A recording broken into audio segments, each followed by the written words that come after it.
हर रात की भारी कीमत दी है तुम्हें। आप कैसी बातें कर रहे हैं? मैंने आज तक आपके अलावा किसी को आंख उठा के नहीं देखा। जब से होश संभाला है सिर्फ आपका नाम लिया है। कम इस तरह मेरी मोहब्बत को जलील तो ना करें। रात की तन्हाई में मदोशी में किए ऐसे वादों की कोई अहमियत नहीं होती शीरी, भूल जाओ। क्या मतलब भूल जाऊं? आप भी तो मुझसे मोहब्बत करते थे, आपने मुझे यकीन दिलाया, आप पे भरोसा करके मैंने आपको अपने इतना करीब आने दिया। अब आप पीछे हट रहे हैं, खामोश क्यों है? कुछ बोले खान जी। जो दुनिया में आपके सबसे करीब हो वही आपकी जान का दुश्मन बन जाए। शेरदिल सरदार बन गया और शेरदिल के मरने के बाद सरबुलंद खान। चाचा जी आज सोहराब खान से खुफिया मुलाकात करने जा रहे हैं। बच्चा ज़ाया कर दो वरना ज़रगून से तुम्हारा निकाह पढ़ा दूंगा। हाँ तो ये अंदरूनी मामला हमारा बना लो ना।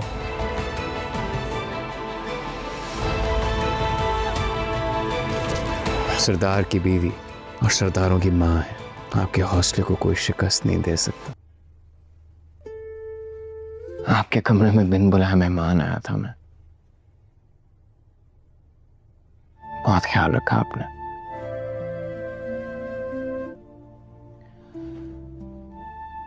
खूब मेजबानी की। अब मेरा मौका है तो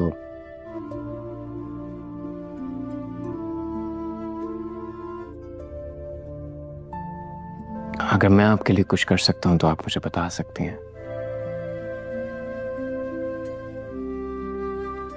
खाना खाया आपने? मैंने तो हुजरे में ही खा लिया था, जो भी पका हुआ था वहां पर। ओके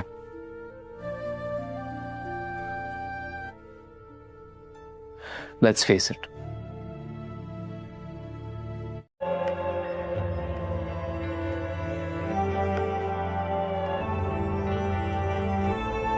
जान को बस सलाम करके जा रहा हूँ। मैं बदला नहीं हूँ मेरी जान। बदल के हो तुम सिर्फ में। अब तो मेरे पास 2 मिनट नहीं है रुकने के लिए। क्या हुआ?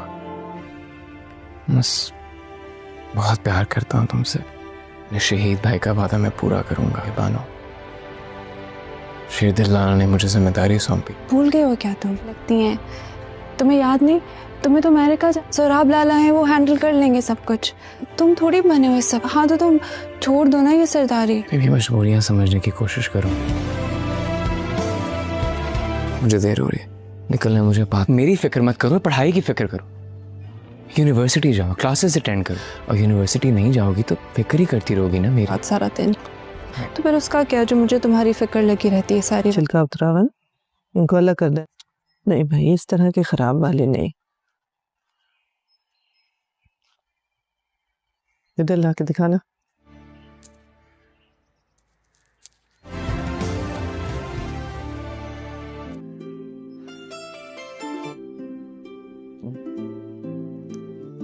मुझे सरबुलंद ने कहा है कि मैं अपने काम से काम रखूं। लेकिन कल रात तक तो तुम्हारा ऐसा कोई इरादा नहीं था। नहीं, क्लासेस तो शुरू हो गई है, मैं ही लेट हूँ। जाओ ले जाओ। खैर अच्छा है। जी मुझे बच्चे पता था, हर चीज के अंदर उसको मेरी राय चाहिए होती थी। सरबुलंद से लड़ाई हुई है।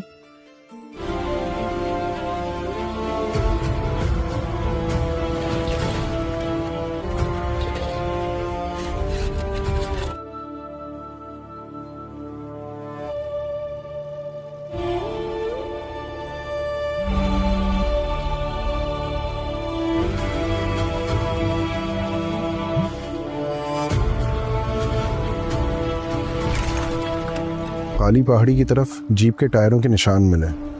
खान जी कि मैं अपने आदमी हर तरफ फैला दिए थे।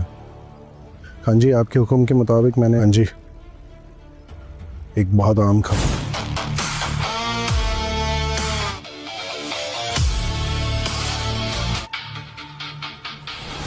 मैं अपने आदमी वहां भेज देता हूँ। आसपास के इलाके में छान के तोरसम खान वहीं से फरार हुआ। श्री जाके मेरा लैपटॉप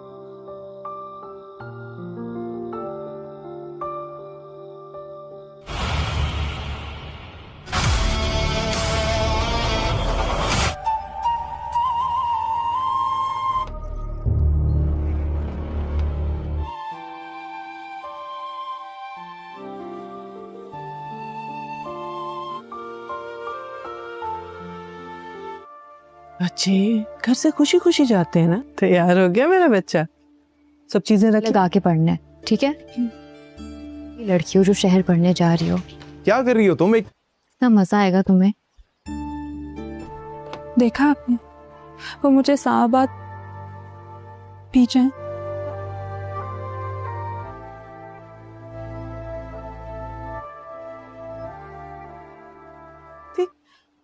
जी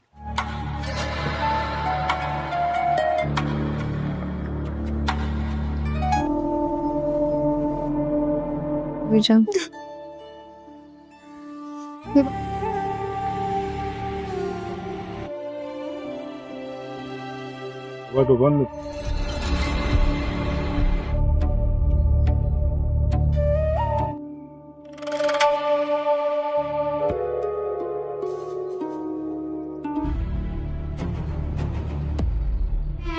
बेटा किधर है?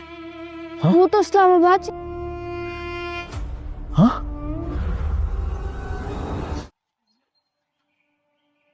यहाँ पे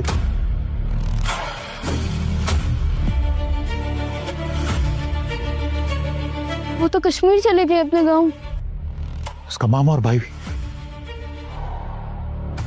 बेटे का है तो ये भी एक गुड न्यूज़ है। मामा जी के पास एक्सपीरियंस तो है ही, दोनों अपना ढाबा शुरू कर रहे हैं, स्कूल जाना शुरू कर दिया, माशाल्लाह ज़मीन भी आबाद हो गई है।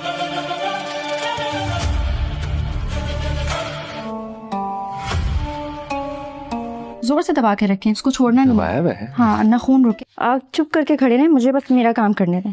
ठीक है, इतना नहीं। ठीक कहाँ है? इतना ज्यादा खून निकल रहा है, आप कह रहे हैं थोड़ा सा। आपका काम खूब चल पड़े। ऐसे ना इसको दबा के रखें। दबा के? हाँ, जोर से, जोर। छोड़े। हाँ।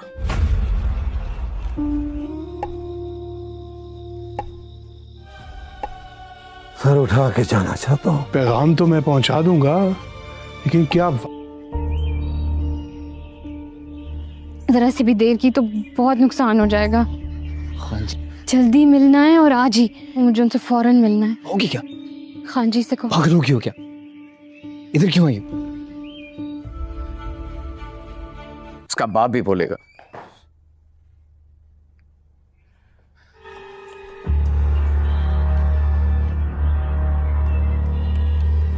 हालात संभलेंगे।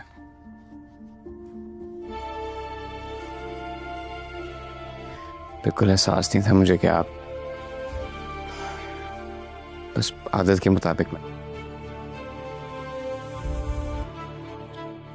I'm so sorry।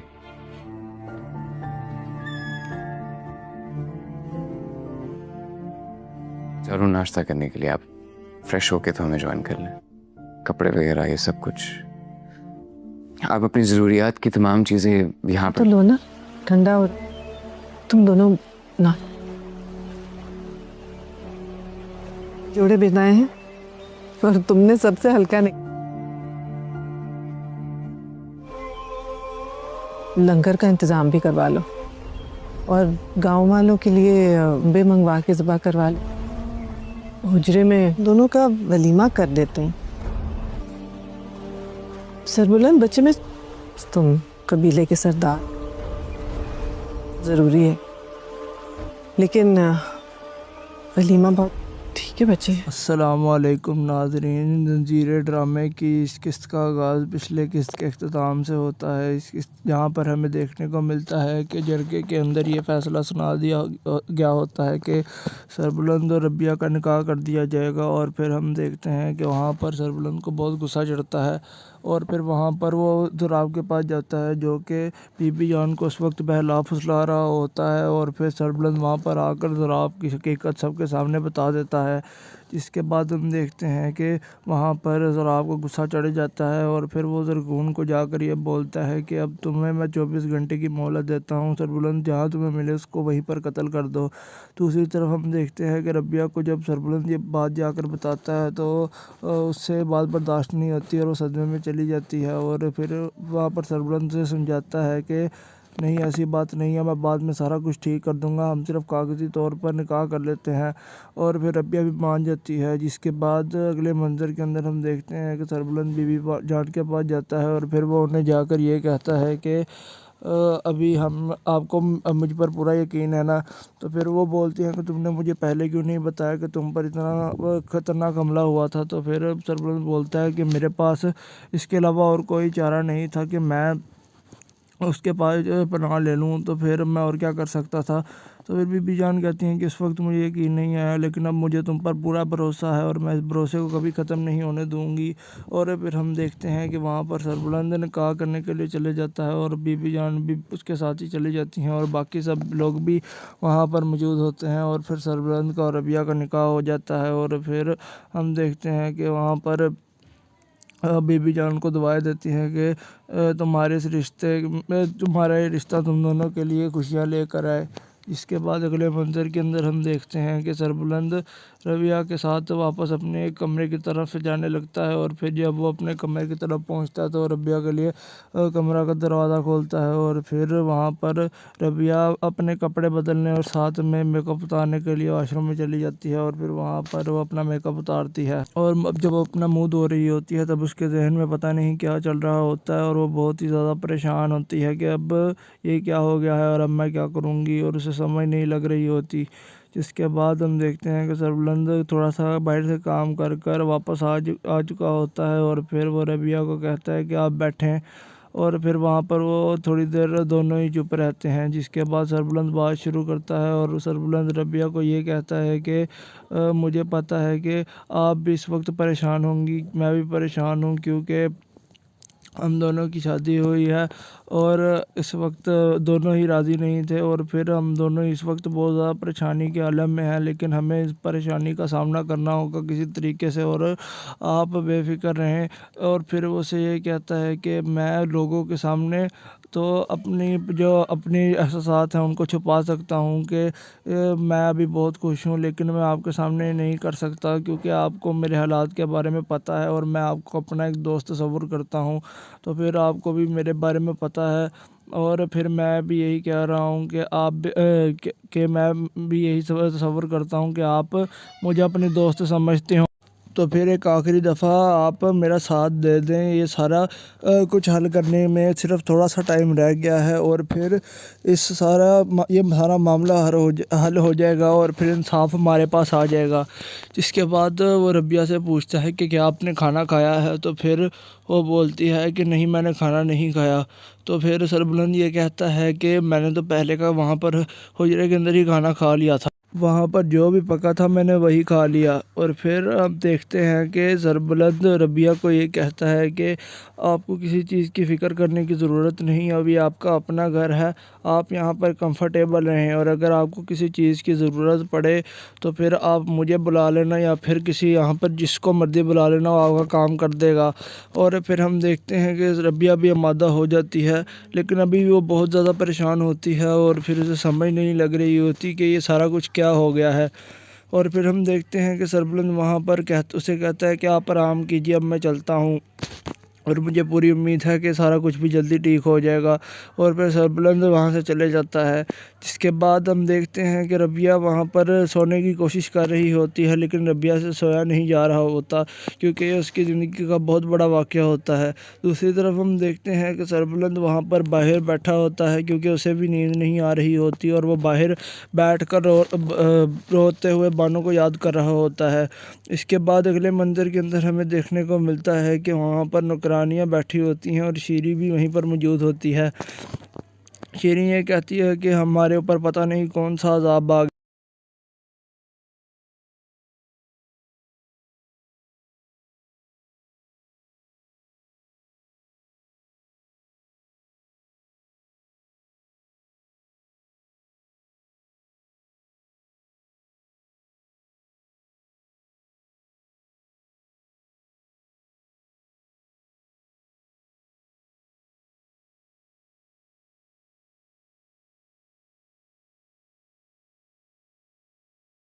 अस्सलामुअलैकुम नाज़रीन, ज़ंजीर ड्रामे की इस किस्त का आगाज़ पिछले किस्त के अख्ताम से होता है। इस किस्त जहाँ पर हमें देखने को मिलता है कि जरगे के अंदर ये फ़ैसला सुना दिया गया होता है कि सरबुलंद और रबिया का निकाह कर दिया जाएगा। और फिर हम देखते हैं कि वहाँ पर सरबुलंद को बहुत गुस्सा चढ़ता है और फिर वहाँ पर वो ज़ुराब के पास जाता है जो कि बीबी जान को उस वक्त बहला फुसला रहा होता है। और फिर सरबुलंद वहाँ पर आकर ज़ुराब की हकीकत सबके सामने बता देता है, जिसके बाद हम देखते हैं कि वहाँ पर ज़ुराब को गुस्सा चढ़ जाता है और फिर वो ज़रगून को जाकर ये बोलता है कि अब तुम्हें मैं 24 घंटे की मोहलत देता हूँ, सरबुलंद जहाँ तुम्हें मिले उसको वहीं पर कत्ल कर दो।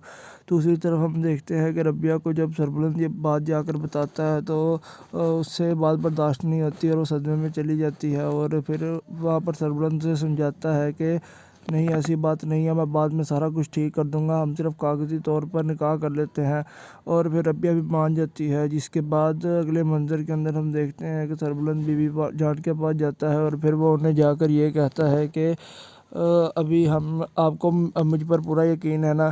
तो फिर वो बोलती हैं कि तुमने मुझे पहले क्यों नहीं बताया कि तुम पर इतना ख़तरनाक हमला हुआ था। तो फिर सरबुलंद बोलता है कि मेरे पास इसके अलावा और कोई चारा नहीं था कि मैं उसके पास पनाह ले लूँ, तो फिर मैं और क्या कर सकता था। तो फिर बीबी जान कहती हैं कि इस वक्त मुझे यकीन नहीं आया, लेकिन अब मुझे तुम पर पूरा भरोसा है और मैं इस भरोसे को कभी ख़त्म नहीं होने दूँगी। और फिर हम देखते हैं कि वहाँ पर सरबुलंद निकाह करने के लिए चले जाता है और बीबी जान भी उसके साथ ही चली जाती हैं और बाकी सब लोग भी वहाँ पर मौजूद होते हैं। और फिर सरबुलंद का और रबिया का निकाह हो जाता है। और फिर हम देखते हैं कि वहाँ पर बीबी जान को दुआएं देती हैं कि तुम्हारे इस रिश्ते तुम्हारा ये रिश्ता तुम दोनों के लिए खुशियाँ लेकर आए। इसके बाद अगले मंज़र के अंदर हम देखते हैं कि सरबुलंद रबिया के साथ वापस अपने कमरे की तरफ जाने लगता है। और फिर जब वो अपने कमरे की तरफ पहुंचता है तो रबिया के लिए कमरा का दरवाज़ा खोलता है और फिर वहां पर रबिया अपने कपड़े बदलने और साथ में मेकअप उतारने के लिए वॉशरूम में चली जाती है। और फिर वहां पर वो अपना मेकअप उतारती है और अब जब वो अपना मुँह धो रही होती है तब उसके जहन में पता नहीं क्या चल रहा होता है और वो बहुत ही ज़्यादा परेशान होती है कि अब ये क्या हो गया है और अब मैं क्या करूँगी, और उसे समझ नहीं लग रही होती। जिसके बाद हम देखते हैं कि सरबुलंद थोड़ा सा बाहर से काम कर कर वापस आ चुका होता है और फिर वो रबिया को कहता है कि आप बैठें। और फिर वहाँ पर वो थोड़ी देर दोनों ही चुप रहते हैं। जिसके बाद सरबुलंद बात शुरू करता है और सरबुलंद रबिया को ये कहता है कि मुझे पता है कि आप भी इस वक्त परेशान होंगी, मैं भी परेशान हूँ, क्योंकि हम दोनों की शादी हुई है और इस वक्त दोनों ही राज़ी नहीं थे और फिर हम दोनों इस वक्त बहुत ज़्यादा परेशानी के आलम में हैं, लेकिन हमें इस परेशानी का सामना करना होगा किसी तरीके से और आप बेफिक्र रहें। और फिर वो से ये कहता है कि मैं लोगों के सामने तो अपनी एहसासात हैं उनको छुपा सकता हूँ कि मैं अभी बहुत खुश हूँ, लेकिन मैं आपके सामने नहीं कर सकता क्योंकि आपको मेरे हालात के बारे में पता है और मैं आपको अपना एक दोस्त तस्वुर करता हूँ, तो फिर आपको भी मेरे बारे में पता है। और फिर मैं भी यही कह रहा हूँ कि मैं भी यही तस्वुर करता हूँ कि आप मुझे अपने दोस्त समझते हो, तो फिर एक आखिरी दफ़ा आप मेरा साथ दे दें। ये सारा कुछ हल करने में सिर्फ थोड़ा सा टाइम रह गया है और फिर ये सारा मामला हल हो जाएगा और फिर इंसाफ हमारे पास आ जाएगा। जिसके बाद वो रबिया से पूछता है कि क्या आपने खाना खाया है, तो फिर वो बोलती है कि नहीं, मैंने खाना नहीं खाया। तो फिर सरबुलंद ये कहता है कि मैंने तो पहले का वहाँ पर हुजरे के अंदर ही खाना खा लिया था, वहाँ पर जो भी पका था मैंने वही खा लिया। और फिर आप देखते हैं कि सरबुलंद रबिया को ये कहता है कि आपको किसी चीज़ की फ़िक्र करने की ज़रूरत नहीं, अभी आपका अपना घर है, आप यहाँ पर कंफर्टेबल रहें और अगर आपको किसी चीज़ की ज़रूरत पड़े तो फिर आप मुझे बुला लेना या फिर किसी यहाँ पर जिसको मर्ज़ी बुला लेना, वो आपका काम कर देगा। और फिर हम देखते हैं कि रबिया भी आमादा हो जाती है, लेकिन अभी वो बहुत ज़्यादा परेशान होती है और फिर उसे समझ नहीं लग रही होती कि ये सारा कुछ क्या हो गया है। और फिर हम देखते हैं कि सरबुलंद वहाँ पर उसे कहता है कि आप आराम कीजिए, अब मैं चलता हूँ और मुझे पूरी उम्मीद है कि सारा कुछ भी जल्दी ठीक हो जाएगा। और फिर सरबुलंद वहाँ से चले जाता है। जिसके बाद हम देखते हैं कि रबिया वहाँ पर सोने की कोशिश कर रही होती है, लेकिन रबिया से सोया नहीं जा रहा होता क्योंकि ये उसकी ज़िंदगी का बहुत बड़ा वाक़या होता है। दूसरी तरफ हम देखते हैं कि सरबुलंद वहाँ पर बाहर बैठा होता है क्योंकि उसे भी नींद नहीं आ रही होती और वो बाहर बैठकर रोते हुए बानो को याद कर रहा होता है। इसके बाद अगले मंज़र के अंदर हमें देखने को मिलता है कि वहाँ पर नौकरानियाँ बैठी होती हैं और शीरी भी वहीं पर मौजूद होती है। शीरी ये कहती है कि हमारे ऊपर पता नहीं कौन सा अज़ाब आ गया है, पहले जिसकी नौकरानी इसी की हैसियत नहीं थी, अब वो हमारे सरदार की